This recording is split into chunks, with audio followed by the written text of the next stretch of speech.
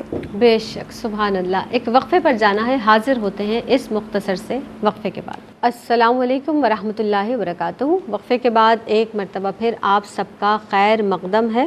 آج ہم بات کر رہے ہیں جناب بچوں کے حقوق کے تعلق سے, اور ماں کی گود جو ہے وہ بچے کی پہلی تربیت گاہ ہوتی ہے. اور ماں جس طرح سے بچے کی تربیت کرتی ہے, ہم اکثر یہ بات کہتے بھی ہیں, سنتے بھی ہیں کہ جس گھر میں جو زبان بولی جاتی ہے بچہ وہی زبان بولتا ہے.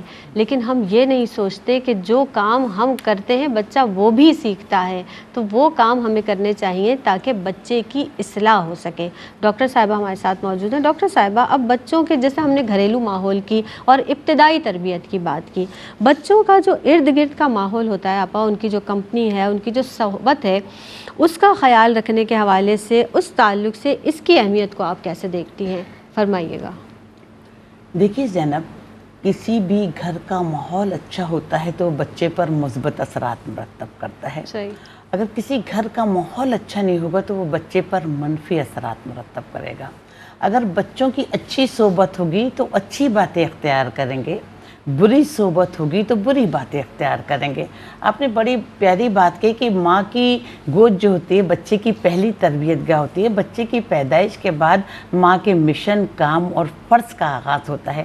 دیکھیے زینب, ہم دیکھتے ہیں کہ جن گھروں میں والدین نماز کے عادی ہوتے ہیں, تلاوت کلام پاک کے عادی ہوتے ہیں, دینی احکامات کے عادی ہوتے ہیں, سنت نبوی پر عمل کرتے ہیں, جھوٹ نہیں بولتے, تو بچوں کی شخصیت پر اثرات بھی بہتر مرتب ہوتے ہیں اور ان کی صحبت بھی اچھی ہوتی ہے. اس کے برعکس ہم دیکھتے ہیں کہ جس گھروں میں ہر وقت لڑائی جھگڑا رہتا ہے گا تو وہاں والدین کے سکون تو برباد ہوتا ہے, لیکن بچوں کے ذہنوں پر بھی نفسیاتی, معاشرتی, سماجی اثر پڑتا ہے. وہ بچے گھر سے باہر جا کر بہت بری صحبتوں کا شکار ہو جاتے ہیں. تو اس سے سب سے بہتر ہے کہ صحبت سے پہلے کہ گھر کا ماحول اپنا اچھا بنائیں. جب گھر کا ماحول آپ کا اچھا ہوگا نا تو بچہ باہر جا کر بھی برے لوگوں کی صحبت اختیار نہیں کرے گا کہ نہیں میں گھر جاؤں گا تو میری ماں پوچھے گی تو میں کیا جواب دوں گا. تو اس میں ماں کا اور والدین کا فرض ہے کہ بچوں کے آنے جانے کے ٹائم نوٹ کریں.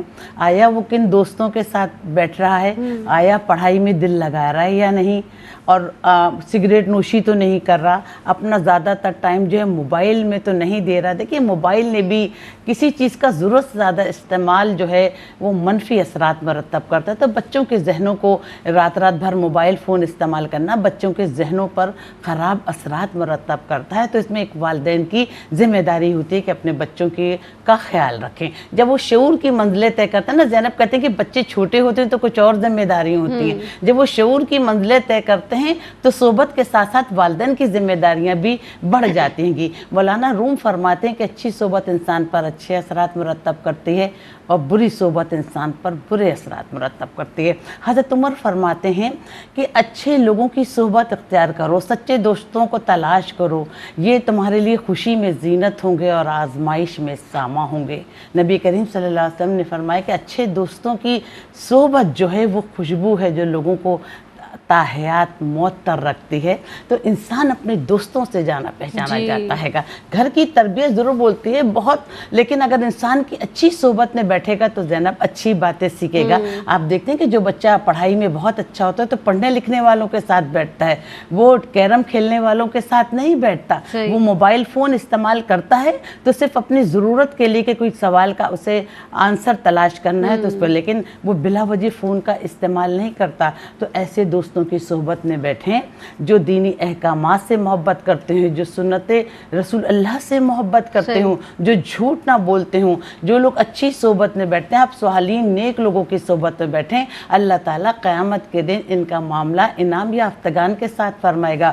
آپ توبہ کرنے والوں کے ساتھ بیٹھیں, ان کے دل بہت زیادہ نرم ہوتے ہیں, اور اپنے گھر کو دینی ماحول کا عادی بنائے. دینی احکامات کی روشنی میں جہاں بھی زندگی گزاری جاتی ہے وہاں لوگ کامیاب زندگی گزارتے ہیں. بایزید بسطامی کے دور میں ایک شخص کی بہت شہرت ہوئی کہ وہ اس کے ولایت کے اعلیٰ مرتبے پر فائز زینب, اس سے لوگ جوق در جوق ملنے گئے. تو بایزید بسطامی بھی اپنے مریدوں کے ساتھ ان سے ملنے گئے. تو جب لوگ ادھر ادھر ہو گئے تو انہوں نے سنت کے خلاف اپنا لعاب تھوکا. تو بایزید بسطامی ان سے بغیر ملے واپس آ گئے. تو مریدوں نے ان سے وجہ پوچھی تو انہوں نے کہا کہ جو سنت نبوی پر عمل نہ کرے وہ ولایت کے اعلیٰ منصب پر کیسے فائز ہو سکتا ہے. تو اللہ ہمیں ہمارے بچوں کو بھی توفیق عطا فرمائے کہ وہ اللہ اور اس کے رسول کے احکامات پر عمل کریں. اسی طرح ایک صحابی جو تھے جب نبی کریم صلی اللہ علیہ وسلم کے ساتھ صبح فجر کی نماز پڑھتے تھے تو فوراً گھر واپس ہوتے تھے. تو نبی کریم صلی اللہ علیہ وسلم نے وجہ پوچھی کہ کیا وجہ ہے. تو کہنے یا رسول اللہ میرے بچے چھوٹے چھوٹے ہیں, گھر میں اکیلے رہتے ہیں, میرے گھر کے برابر میں کھجور کا درخت ہے اور کھجوریں آ کے میرے صحن میں گرتی ہیں. جیسے ہی میں یہاں سے جاتا ہوں تو کھجوریں اٹھاتا ہوں اور برابر میں جا کے ان کی واپس کر آتا ہوں کہ ایسا نہ ہو کہ میری غیر موجودگی میں بچے کھجور اٹھا کر کھا لیں اور بری عادت یا بری صحبت کا شکار نہ ہو جائیں. تو اللہ تعالیٰ ہمیں نیک راستے پر چلنے کی توفیق عطا فرما. اللہ کی دولتوں میں سب سے عظیم دولت صراط مستقیم ہے. اللہ ہمیں بھی اور ہماری اولاد کو بھی نیک اور صالح بنا اور صراط مستقیم پر چلنے کی توفیق عطا فرما. آمین آمین. اب یعنی اس جو آپ کی جواب سے مجھے میری ناقص عقل کو جو بات سمجھ آئی آپا وہ یہ ہے کہ ہم نے اپنے بچے کے حوالے سے چیک اینڈ بیلنس رکھنا ہے کہ وہ کہاں جا رہا ہے, وہ کن لوگوں سے مل رہا ہے. اور خاص طور پر میں یہ والدین سے ضرور کہنا چاہوں گی کہ پورے دن میں کچھ ٹائم بیٹھ کر بچے سے بات کریں. جب آپ بچے سے بات کریں گے نا تو اس کا ذہن سمجھیں گے کہ وہ کن لوگوں میں بیٹھ رہا ہے, کیسے بات کر رہا ہے, کیا الفاظ استعمال کر رہا ہے. تو آپ کو بہت اچھے سے اندازہ ہو جائے گا کہ وہ باہر کا جو اس کا ماحول ہے وہ کیسا ہے. اب خارجی ماحول کی ہم نے بات کی. زرمینہ آپ یہ ارشاد فرمائیے کہ جس طرح ہم نے فی زمانہ خارجی ماحول کا چیک اینڈ بیلنس تو ہمیں رکھنا ہے, لیکن ہمیں تنہائی جو بچے کی ہے, جو خلوت ہے بچے کی, اس کو بھی چیک کرنا ہے. تو اس حوالے سے یہ کیونکہ بہت انتہائی ضروری بات ہے. جی کیا کلام فرمائیں گے؟ بہت شکریہ زینب, آپ نے نہایت عمدہ اور اہم سوال کیا ہے. جب ہم خارجی ماحول کے حوالے سے بات کرتے ہیں تو ڈیفینیٹلی جب بچہ گھر سے باہر جا رہا ہے تو اپنی فیملی کو, اپنے خاندان کو ریپرزینٹ کر رہا ہے. تو جب وہ گھر آتا ہے تو بیرونی چیزیں لے کے آتا ہے آبویسلی. تو ہم جب اس پر چیک اینڈ بیلنس رکھتے ہیں تو یہ بات واضح ہو جائے گی کہ کیا چیز غلط ہے, کیا چیز صحیح ہے, اور اس کو بھی اپنی دوستوں کی پہچان عطا ہو جائے گی. کیونکہ حدیث مبارکہ کا مفہوم ہے کہ بچہ فطرتاً معصوم پیدا ہوتا ہے, اس کے والدین ہی اس کو یہودی یا نصرانی بناتے ہیں. یعنی بچے کا جو ذہن ہے وہ کورے کاغذ کی مانند ہوتا ہے, یا کہیں مثال دی جاتی ہے موم کی مانند ہوتا ہے, ہم اس کو جس سانچے میں چاہے ڈھال سکتے ہیں. پھر حدیث مبارکہ کا مفہوم ہے کہ آدمی اپنے دوست کے دین پر ہوتا ہے, اور یہ بھی فرمایا گیا کہ جو برا دوست ہے شیطان سے بھی بدتر ہے. شیطان تو وسوسہ ڈالے گا نا, آدمی کرے گا یا نہیں, اٹس اپ ٹو ہم یا ہر. لیکن جو برا دوست ہے, اگر وہ چور ہے, جھوٹ بولتا ہے, تو وہ بھی اس سے برے اعمال کروائے گا, تا وقت یہ کہ وہ اس سے برا عمل کروا نہ لے وہ تب تک صبر سے نہیں بیٹھے گا. پھر ہمیں یہ بھی ہم جانتے ہیں کہ روز حشر ہمارا اٹھنا بیٹھنا, یا ہم لوگ ان لوگوں کے ساتھ اٹھائے جائیں گے جن کا دنیا میں تذکرہ کرتے تھے اور دنیا میں جن کا ذکر کرتے تھے یا جن کے ساتھ اٹھتے بیٹھتے تھے. تو سب سے پہلے والدین کو یہ انڈرسٹینڈ کرنا ہے کہ انہوں نے اپنے بچوں کی عمدہ خطوط پر جو تربیت ہے اس کا اہتمام بھی کرنا ہے اور اس ذمہ داری کو فیل بھی کرنا ہے. حدیث مبارکہ کا بڑا خوبصورت مفہوم ہے جو تربیت کے لیے ہماری بہترین رہنمائی کر رہا ہے کہ ہم نے بچوں کو اللہ رسول اللہ صلی اللہ علیہ وسلم کی محبت سکھانی ہے, آپ صلی اللہ علیہ وسلم کے خصائل, ان کی کوالٹیز بیان کرنا, ان کے شان کا, کمالات کا, معجزات کا تذکرہ کرنا کہ یہ ہے ہمارے پیارے نبی علیہ السلام. کیونکہ جس کو نبی پاک صلی اللہ علیہ وسلم کی خصوصیات کے حوالے سے, سیرت کے حوالے سے جانکاری ہوگی, وہی رب کی معرفت کے جو حصول کا راستہ اس کے لیے آسان ہوتا جائے گا. یعنی ان سمپل ورڈ جس کو عقیدہ رسالت زینب کلیئر ہوگا نا, تو عقیدہ توحید اس کو کلیئر ہوتا چلا جائے گا. پھر اس طرح سے ہم نے ان کو اہل بیت کی محبت سکھانی ہے کہ آپ صلی اللہ علیہ وسلم کے جو گھر والے ہیں, کہ سیدہ کائنات سلام اللہ علیہا کا کیا مقام ہے. امام زین العابدین کا کیا مقام ہے، امام علی کا کیا مقام ہے، اور پھر تلاوت قرآن ہے. ان چیزوں سے کیا ہوگا کہ جب وہ کنیکٹ رہے گا نا، صالحیت کا ماحول اس کو ملے گا، پاکیزگی ملے گی، اس کا چیک اینڈ بیلنس رکھا جائے گا کہ وہ نماز روزے کا صحیح اہتمام کر رہا ہے، تو پھر کیا ہوگا کہ وہ اس کی خلوت اور جلوت دونوں بہتر ہوتے چلے جائیں گے. فی زمانہ دیکھیں ہم میں سے کتنے پیرنٹس ہیں جو بچوں سے یہ تو پوچھتے ہیں کتنے مارکس لیے، کون سا سبجیکٹ ہے، کون سی نوٹ بک چاہیے، کون سے تمہیں نوٹس کی ضرورت ہے. کیا ہم نے کبھی یہ بھی پوچھا ہے کہ بیٹا آج آپ نے تلاوت کلام مجید کا اہتمام کیا ہے، قاری صاحب آئے تھے، چھوٹی چھوٹی دعائیں سیکھنے کا آغاز کیا ہے، بیٹا آپ نے نماز پڑھنی، اب آپ پہ فرض ہے. اچھا ایک اور چیز بھی یہاں بڑی قابل ذکر ہے کہ جب بچہ 7 سال کا ہو تو اس کو نماز کی طرف رغبت دلائی جائے. پاکیزگی ضروری ہے نا، تبھی تو اس کی خلوت، اس کی تنہائی بہتر ہوگی، کیونکہ جو الیکٹرانک میڈیا کا، سوشل میڈیا کا دور ہے، وہ اچھی ویڈیوز دیکھے گا، اچھے پروگرامز دیکھے گا، اور جیسے آپ نے ہائی لائٹ کیا کہ والدین اس کے ساتھ اچھا ٹائم گزاریں، اس کے ذہن میں جو سوالات ہیں ان کے جوابات دیں، تاکہ وہ اپنے سوالوں کے جواب ڈھونڈنے کے لیے موبائل کا اس کو حوالہ اختیار نہ کرنا پڑے. ٹھیک ہے، اور پازیٹیو یوز کریں. اچھا میں یہاں بتا رہی تھی کہ جب بچہ 7 سال کی ایج میں ہوتا ہے تو نماز اس پہ فرض ہے، اور جب وہ کہا جاتا ہے کہ 10 سال کی عمر میں، حدیث مبارکہ کا مفہوم ہے، پھر سختی کی جائے. اب پیرنٹس کیا کرتے ہیں، 10 سال کی ایج میں فوراً ڈنڈا اٹھا لیں گے، یہ first and the last option ہے. ایسا نہیں کرنا چاہیے. جب 7 سال کی عمر کو پہنچا ہے تو آپ وہ جو 3 سال 10 سال تک ہیں، آپ نے چیک اینڈ بیلنس رکھا ہے، بچے کے ساتھ ٹائم سپینڈ کیا، اس کو گائیڈ لائن دی ہے. اور حدیث مبارکہ کا یہ بڑا پیارا مفہوم ہے کہ جو یقیناً ہمارے لیے بہترین گائیڈ لائن ہے، اور ہمارے دل میں اللہ کی خشیت بیدار کرے گا کہ قیامت کے روز ایک شخص بہت زیادہ نیکیوں کا ڈھیر لے کر آئے گا، اور تھوڑی ہی دیر میں اعلان کیا جائے گا کہ اس سے ساری نیکیاں لے لی گئی اور اس کو داخل جہنم کر دیا گیا. اس کی ریزن یہ بتائی جائے گی کہ اس کے جو بیوی بچے ہیں وہ آئیں گے، بتائیں گے کہ انہوں نے ہمیں حرام کھلایا، ہماری تربیت اچھی نہیں کی، ہمیں اچھائی نہیں سکھائی. جو گناہوں کا وبال ہے، گناہ صغیرہ کا یا کبیرہ کا، وہ اس پر آ جائے گا. تو اس کے لیے ضروری ہے کہ اس کے خلوت کے جلوت کے ماحول کو بہتر بنانے کے لیے بچوں کو اسلامی تعلیمات کے ساتھ کنیکٹ کیا جائے. جی بہت شکریہ زرمینہ. ایک وقفے پر جناب ہمیں جانا ہے، حاضر ہوتے ہیں اس مختصر سے وقفے کے بعد. السلام علیکم ورحمۃ اللہ وبرکاتہ. آپ دیکھ رہے ہیں پروگرام میری پہچان، اور آج جناب ہم بچوں کے حقوق کے حوالے سے بات کر رہے ہیں. بہت جو مشہور محاورہ بھی ہے کہ کھلاؤ سونے کا نوالا اور دیکھو شیر کی نگاہ سے. جب ہم شیر کی نگاہ سے دیکھنے کا مطلب واقعی یہی ہے در حقیقت، جس طرح ہم بات کر رہے تھے کہ بچوں پر چیک اینڈ بیلنس رکھنا ہے. اب خلوت کی بات بھی ہوئی، جلوت کی بات بھی ہوئی. جب بچہ موبائل فون لے کر بیٹھا ہے تو وہ جو اسکرین ٹائم ہے اس کا، ایک تو وہ ٹائمنگ بنائیے، اس کے ساتھ بیٹھ کر وہ وقت گزاریے تو اور بھی زیادہ اچھی بات ہے، تاکہ وہ ایک اس کے اوپر ایک پریشر بھی رہتا ہے کہ میرے ساتھ کوئی ہے، تو وہ غیر ضروری چیزوں میں نہیں جاتا ہے. یہ بھی بہت زیادہ ضروری ہے. ڈاکٹر صاحبہ ہمارے ساتھ موجود ہیں، زرمینہ خاکوی صاحبہ ہمارے ساتھ تشریف فرما ہیں. ڈاکٹر صاحبہ اب میں آپ سے یہ ضرور پوچھنا چاہوں گی، کیونکہ ہماری سوسائٹی میں کچھ والدین ایسے ہیں جو ابتدائی عمر سے بچوں کو کسب معاش پر لگا دیتے ہیں یا ان پر معاشی ذمہ داری ڈال دیتے ہیں. ہمیں یہ بتائیے کہ بچوں کی جو معاشی ذمہ داری ہے وہ کس کی ہے، سب سے پہلے تو یہ بتائیے، اور کس عمر تک یہ بچے کا حق ہے؟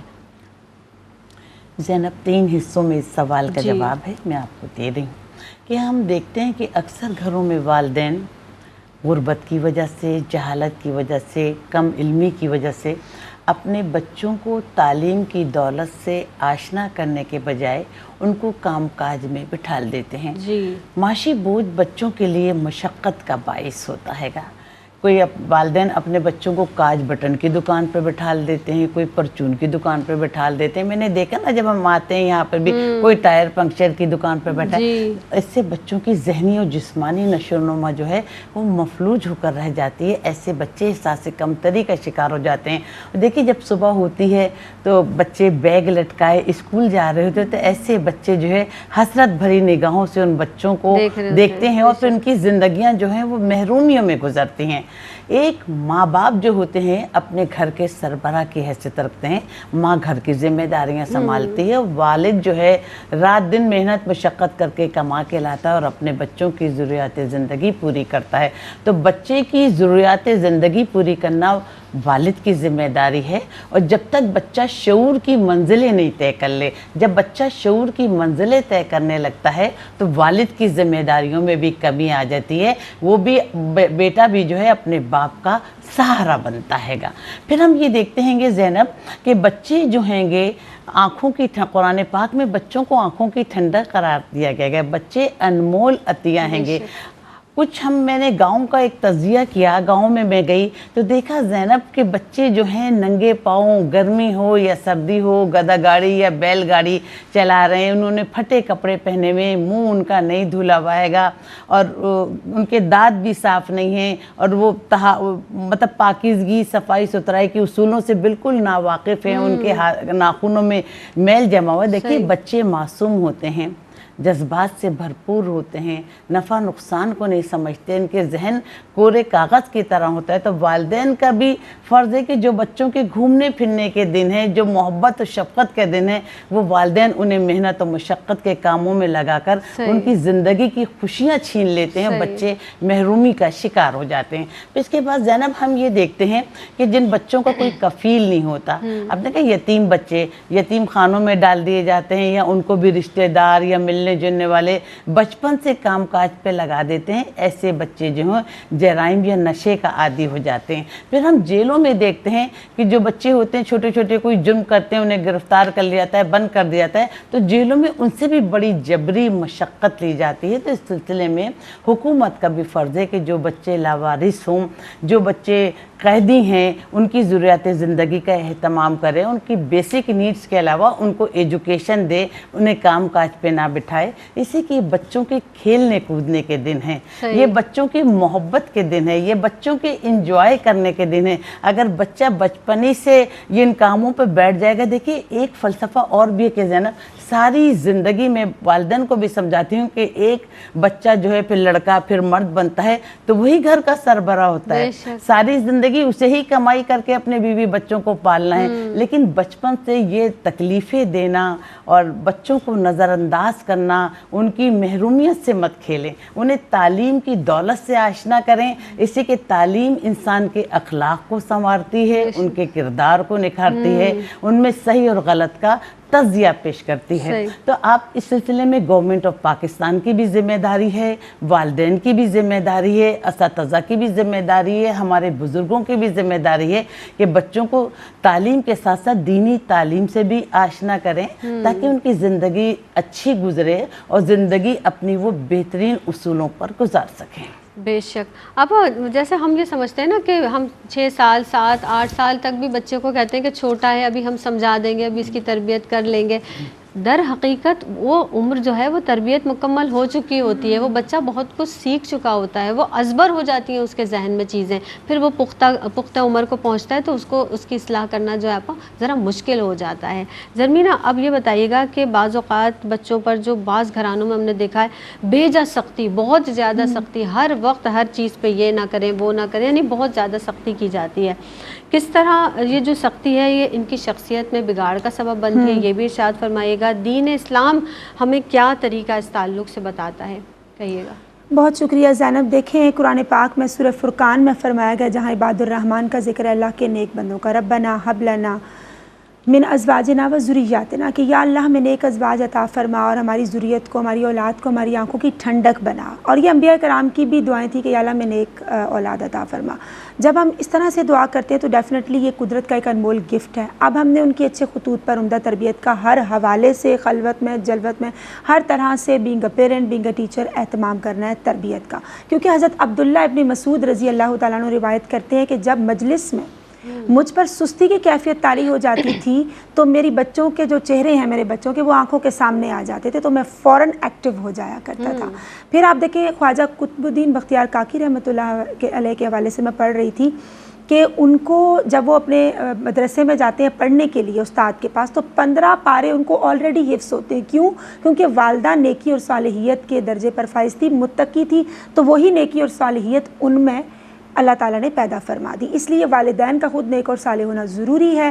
پھر ہم یہ جانتے ہیں کہ ریاست کی ذمہ داری ہے کہ وہ اسلامک قوانین کا نفاذ کرے تاکہ بچے اپنا اچھا رول معاشرے میں ادا کر سکیں، معاشرہ پیار محبت اور امن و سکون کا مرکز بن سکے، ایک اچھی اسلامک سوسائٹی کا ایک تصویر پیش کر سکے اور خلافت راستہ کی تصویر پیش کر سکے۔ اب میں آپ کے سوال کی جانب آنا چاہوں گی کہ آپ نے کہا بیجا لاڈ پیار یا سختی۔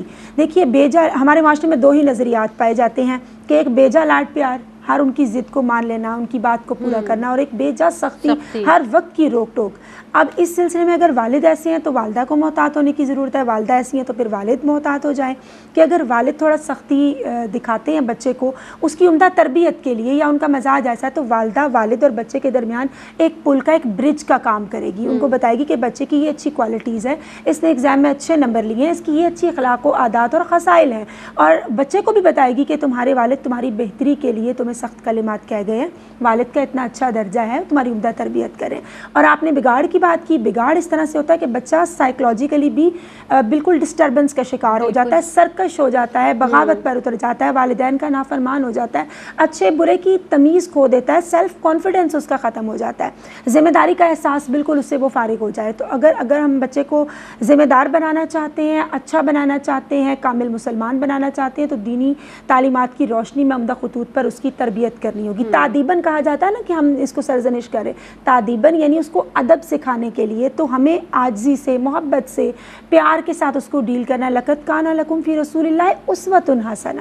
تو آپ صلی اللہ علیہ وآلہ وسلم نے جب حضرت انس رضی اللہ تعالیٰ عنہ کی تربیت فرمائی، جب ان کے پاس رہے تو آپ فرماتے ہیں حضرت انس رضی اللہ تعالیٰ عنہ کہ آپ صلی اللہ علیہ وآلہ وسلم نے کبھی مجھے اف تک نہیں کہا۔ آپ دیکھیں 10 سال کم عرصہ نہیں ہوتا، ان سے ہمیں یہاں پہ گائیڈ لائن لینی ہے۔ پھر حضرت انس رضی اللہ تعالیٰ عنہ کے بھائی حضرت عمیر رضی اللہ تعالیٰ عنہ، آپ صلی اللہ علیہ وسلم ان کے گھر تشریف لے کے ان سے ان کے بچہ، جو پرندے کا بچہ تھا جو انہوں نے پال رکھا تھا، اس کا احوال پوچھا۔ جب انہوں نے بتایا کہ وہ فوت ہو گیا ہے تو آپ نے پھر ان کی دلجوئی کا اہتمام کیا۔ پھر آپ صلی اللہ علیہ وآلہ وسلم پھل ہمیشہ بچوں میں تقسیم فرماتے تھے، سب سے پہلے سفر پر جاتے تو بچوں سے ملتے، جب آتے تو بچے محبتوں کے ساتھ ان کا استقبال کیا کرتے تھے۔ اور آپ صلی اللہ علیہ وآلہ وسلم کی حدیث مبارکہ کا مفہوم بھی یہی ہے کہ جو بڑوں کا ادب نہیں کرتا، چھوٹوں پر شفقت نہیں کرتا، وہ ہم میں سے نہیں۔ حضرت ام سلمہ رضی اللہ تعالیٰ عنہ کا بیٹا، جب انہوں نے آپ صلی اللہ علیہ وسلم نے اس کو اپنے دسترخوان پر بٹھایا، اس کو کھانے کے آداب کتنے سکھائے کہ بسم اللہ سے ابتدا کرو، اپنے سامنے سے کھاؤ۔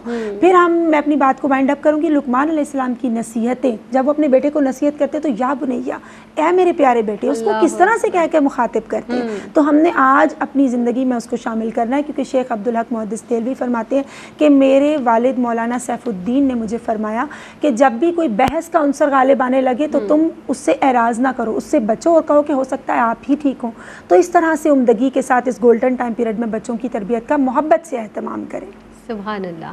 اب جس طرح سے بات ہو رہی ہے نا، بچوں کی سیلف رسپیکٹ بہت زیادہ ضروری ہے۔ ہم نے بے جا سختی کی، بے جا لاڈ پیار کے حوالے سے کلام کیا، عزت نفس مجروح نہ ہو، کیونکہ ایک مرتبہ اگر ایسا ہو گیا تو پھر وہ بچے جو ہے وہ بہت زیادہ سرکش ہو جاتے ہیں، یعنی پھر ان پر کوئی ایسی بات جو ہے وہ اثر نہیں کرتی کہ ٹھیک ہے دوسروں کے سامنے اگر ڈانٹا جا رہا ہے تو کوئی ایسا مسئلہ نہیں ہے، ان کو عادت ہو جاتی ہے، وہ پھر ڈھیٹ ہو جاتے ہیں، جیسے عام فہم الفاظ میں کہا جاتا ہے۔ تو یہ بہت زیادہ ضروری ہے۔ ہمارے بچے ہمارے اکرام کے سب سے زیادہ مستحق ہیں۔ کہا جاتا ہے کہ بچوں کو بھی صاحب کہہ کر، محبت کے القاب دے کر ان کو پکارا جائے، ان کی بے عزتی سر عام نہ کی جائے، بلکہ ویسے تنہائی میں بھی نہ کی جائے، ان کی اصلاح کی جائے۔ ڈاکٹر صاحبہ، آپ کی آمد کا بہت شکریہ ادا کروں گی۔ زرمینہ، آپ تشریف لائیں، بہت شکریہ آپ کی آمد کا بھی۔ بس پوری گفتگو کا جو لب لباب ہے وہ یہی ہے کہ بچے ہمارے جو عہد کے ہیں نا، وہ آگے جا کر نئی نسل کو پروان چڑھانے والے، یعنی وہی باغ دوڑ سنبھالیں گے۔ تو اگر ہم نے اپنی بنیاد کو بہتر بنا دیا تو یقیناً ہمارا معاشرہ بہتری کی جانب گامزن ہوگا۔ السلام علیکم ورحمۃ اللہ وبرکاتہ۔